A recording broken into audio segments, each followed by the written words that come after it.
Thanks, Prof. David Lomanto and Mr. Asim, our ELSA team, for the kind invitation. It's my honor to be involved in this webinar. So today I will talk about the general surgery during COVID-19. So I'm not talking about the COVID-19 patient, but there's some logistic issues with the general surgery during the COVID-19. So these are the contents I would like to cover during this talk. So we all know that we have already over 2 million the COVID-19 confirmed patients with the almost 139,000 people death over the year so far, right? This is a chart showing that we are facing more and more COVID-19 patients in the regions. So this is the COVID-19 dashboard published by the Johns Hopkins, and you will see that this is every day is increasing in the number of the confirmed cases as well as the number of deaths in the entire world. So it's a pandemic now. So regarding before that, we need to understand about the entire healthcare system and healthcare institutions system. So we have a triangle involving the patient, healthcare providers, and resource management. So these are the things we need to consider during the planning of during the COVID-19 outbreak. So we also for surgery during the pandemic time, we can also cannot neglect the ethical principles. So these are the guiding ethical principles published by the American College of Surgeons during the pandemic period. The beneficence, justice, fidelity, veracity, and the respect of the persons are important guidelines.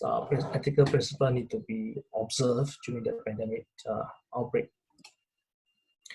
And this is the clinical characteristic and outcomes of the patient undergoing surgeries during the incubation period during the COVID-19 infection published by the Chinese group. You can see that with all patients after the surgery developed the COVID-19, and then you can see the number of the patients who have require admission is quite high, 44.1%, and 7 patients die after admission to the ICU, which is the mortality rate of 20.5%. So compared to the normal population, post-surgical operated patients with the ICU management, then there is a risk and increased chance of having the COVID-19 mortalities. So we will talk about the issue about the non-emergency surgical care, emergency surgical care, and then the cancer surgical care in the COVID-19 situations. Okay, so we know that for elective one, we already have all the governments, institutions, and society has recommended to stop or limit the non-urgent operations. So we need to form the surgical review committee to look through who are the patients so the elective surgeries, who can be postponed, who are the more urgent cases to be done, and then we need to prioritize and triage accordingly, both for the non-emergency as well as the emergency. Most of the non-elective surgery can be do later, then we try to wait until the COVID-19 is over. So we need to balance between the risks and benefits of postponing the surgery. So most of the elective surgery which are deemed can be postponed to the later dates, then we need to consider postponing to the later dates because of the resource management as well as the manpower shortage during the crisis. We also need to consider the plan in advance for the post-pandemic surge in the elective surgery workloads. Otherwise, we will be in trouble when all the patients become, the number of patients become increased when the pandemic is over. The second thing I would like to talk about the cancer surgery triage. We all know that cancer surgery is difficult to be to prolong, to wait until the COVID-19 is over, because currently with the situations, we don't know how long will it take to the COVID-19 to be over. So these are the things we need to consider carefully. So especially for the cancer patients, depends on which type of the cancers. There are post-operative care-based cancer patients who might need the ICU, high-D beds, or high-risk surgery. And in that case, we need to balance between the risks and benefits of the post-surgical complications, and then also the resource needed for the COVID-19 situations. The second we need to know is the delay in the diagnosis, because some of the patients might have the symptoms, but now with the lockdown, with the reductions in the elective surgery, elective outpatient clinics, then it might have a delay in the diagnosis. So how can we inform them? How can we identify them? So perhaps like a technology advanced at the telecommunications or teleconsultations might play a role for those patients who have the symptoms. Otherwise, then once COVID-19 is over, the tumor might be more advanced, or they have already metastatic, a delay in the diagnosis. The second is a delay in the surgery because of the COVID-19 situation, the manpower shortage, resource shortage. So these are the things we need to consider when we plan the triage. We might need to consider about the possible bridging alternative solutions, such as whether can we do the neoadjuvant treatment first, and then neoadjuvant treatment also need a lot of manpower, resources, all these things. So these are the things we need to carefully think through. And sometimes we can think of the stage procedure like a less minimally invasive first for those with the patients have joining rather than for example carotid cancers. If you safe to join enough, then we get safe to join. But if there's a risk of them not joining, then perhaps we should just put the stoma first and then join back later. So these are the things we need to carefully plan before the surgeries. We need to be aware of the potential complication from the surgery, and then after the complication and the patient have a COVID-19 after the surgery, then what are the things we can happen? So these are the things we need to think through, and then we need to liaise with the patients and families and communicate, and then also to get the informed consent with the proper communications. These are the important things we need to observe during the crisis. The second is, of course, with the social distancing, and then the no meetings are allowed.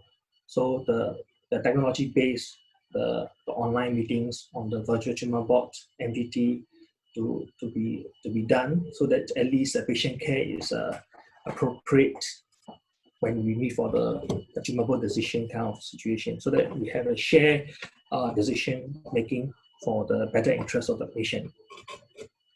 So how about the emergency surgery? So during the emergency surgery, I can probably think of the three possible patients in the COVID-19 situations. One is the COVID-19 patients already warded for the COVID-19, maybe in ICU or maybe in the high dependency units, and then develop the surgical emergencies because of the condition. The second category will be the surgical emergency patients with the concurrent COVID-19 infections. Then the third is acquired COVID-19 post-operatively, or they were asymptomatic or they were not tested positive. I think earlier speaker showed that when they tested it, there's a 20% chance of the negative, false negative. So it might develop the COVID-19. So we need to have a due diligence care in the preparation of the surgery for the emergency conditions. So first of all, we need to think of the best interest of the patients, no harm to the patient, and also the greater to the situation as the institutional resources. The staff and other patient safety also need to be considered during the planning for the emergency surgery. And then in the end, it's the entire healthcare system and what is the best benefit for the health system perspective. So for example, a patient have appendicitis in the situation, can we still conservatively manage the patients? For example, acute coli patients, can we still observe the patients with the conservative management? If the situation allows, of course, we can consider them to elective, then to slightly subacute care of surgery, or we can conservative management first until patients. So, but we need to be mindful that we cannot let our guard down that, okay, these patients need the emergency surgical care. So we need to be very careful in our decision-making process. So this is an intercollegial general surgery guidelines by the UK groups. So for them, they recommend that the emergency surgery to test all for the COVID-19. I think that this is maybe we're not able to do that. Need to treat all as a positive, so that we need to, this is what we can do, because we have to make sure that everybody is PPE, gown. If especially patient have the symptoms, for those patients, we need to do the CT abdo-pelvis. Perhaps we can consider doing a CT thorax just to exclude that possibility of the COVID-19. So especially for those with the symptoms, we need to be, probably we can screen them. There's a possibility of COVID-19, and then we do the full precautions measures before the surgery. So I think the previous speaker has already mentioned about the theater setups, minimize the stuffing. Hopefully the most senior person or most appropriate person to do the surgery. It's not the time for the training.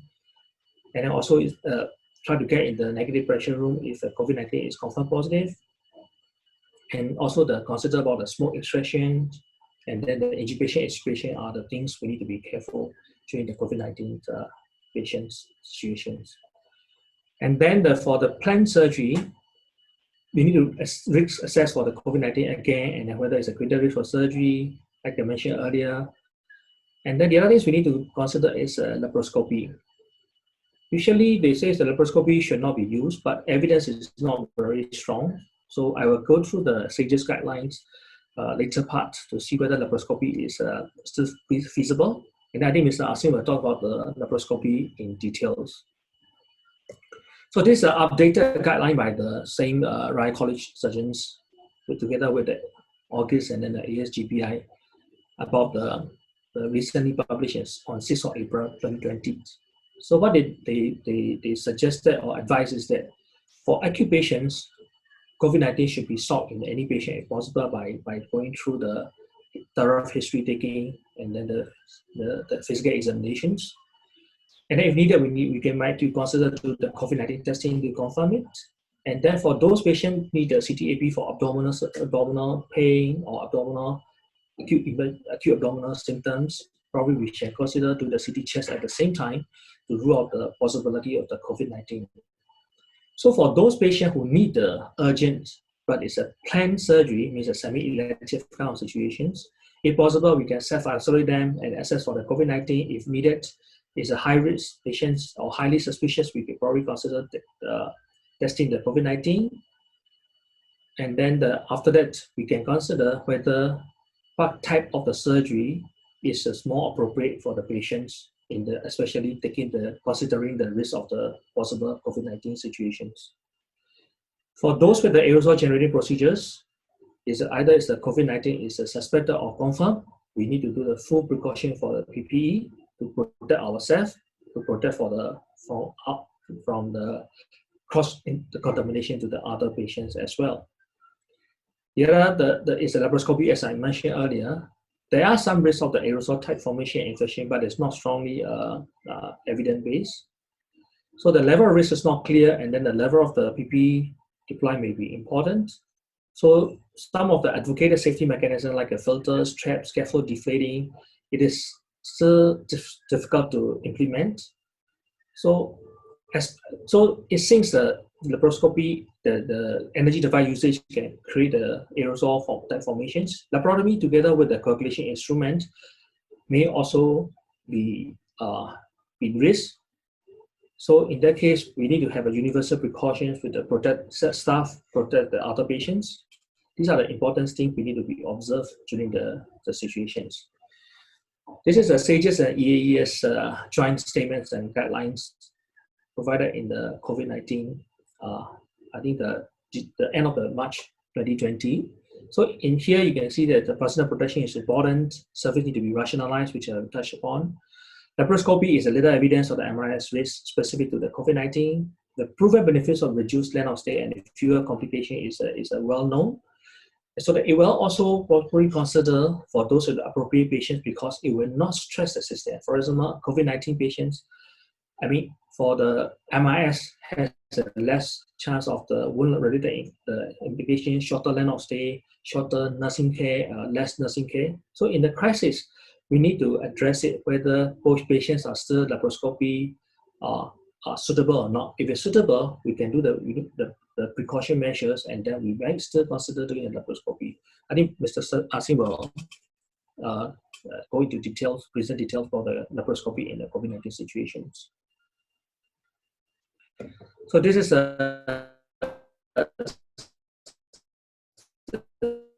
stages.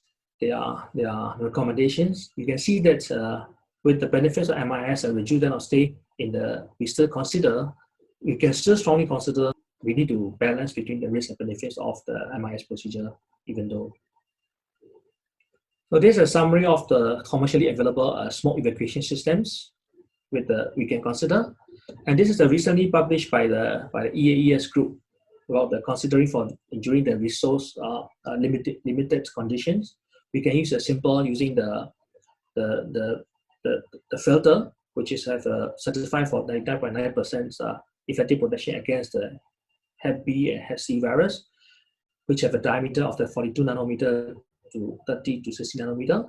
With the SARS-CoV virus has a larger diameter of 70 90 nanometer. So perhaps we can probably consider as this kind of low, safe and effective method for the precautionary measures to prevent from the aerosol generating laparoscopic procedures. So in summary, I would say appropriate PPE is the most important, and then we need to balance between the risks and benefits of surgery or not doing surgery during the pandemic period. Well-informed consent, including the risk of the COVID-19, together with the surgical complications, is still very important. Proper communication with the patient and family is paramount. And then we need to think very careful about the resource management, especially looking at the entire institution as well as the entire healthcare system resource limitations to be considered. The most important thing is that we need to protect the patients, our own healthcare members, and other patients, whatever procedure you do. We need to get the hospital surgical review committee for the prioritizing and triaging. So in Tan Hon Sing Hospital, we have a chief triaging surgeon together with the committee involving the anesthesiologists, also the senior nurses to help triage. And then so for each individual, surgeons will try to justify what is the reason we need to do, and then we will triage, especially for the elective patients. Then after that, we will go through the respective head of department to approve. Then it will go to the central committee to approve. So this is a process we need to go through, so that if everybody is playing part and then justifiable, then there will be less work for the review committee. So this is something we can do to help. And then the review committee will decide on all the complete picture of the situation in the institutions with the resources and then the time. They will try to help whether we can increase the number of the cases or number of the OT slots, etc. So we need to consider virtual, online, and video meetings, and not to compromise the patient care, especially for the cancer patients. So we need to also understand about the potential risk of infection created by the aerosol procedures during the laparoscopy using the energy devices. I think there will be another talk on the energy device later. So in the end, we need to plan the post-pandemic potential such of the surgical workloads, and then we need to start planning how can we tackle them and how can we increase the workload after the pandemic. Thank you very much. Thank you.